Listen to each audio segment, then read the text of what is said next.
Alors, la Chambre de commerce française de Singapour est une belle organisation qui regroupe plus de 650 entreprises membres et qui existe depuis plus de 40 ans.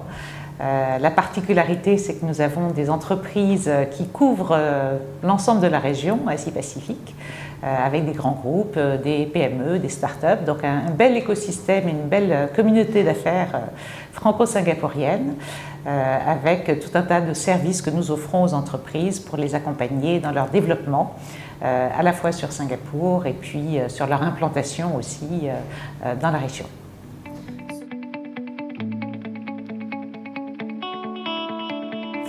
Alors, le trophée récompense une démarche globale, ESG, qu'on a commencé en fait dès 2020, tout au début de l'année 2020, pour à la fois positionner la Chambre en tant qu'organisation elle-même, bien évidemment, mais aussi notre communauté d'affaires vers plus de durabilité, de démarche proactive vis-à-vis de l'environnement et du climat. Donc c'est une démarche assez holistique finalement.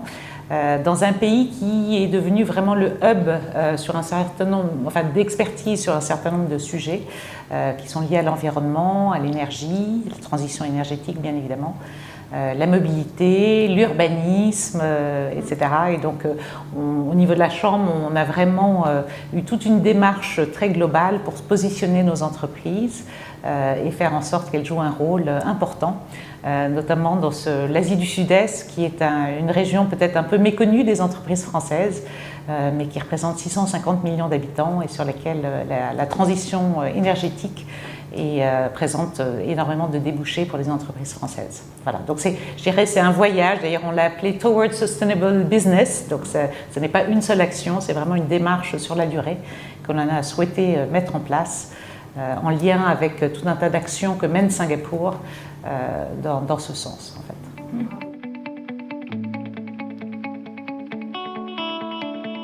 Alors c'est justement de pousser l'agenda encore plus loin.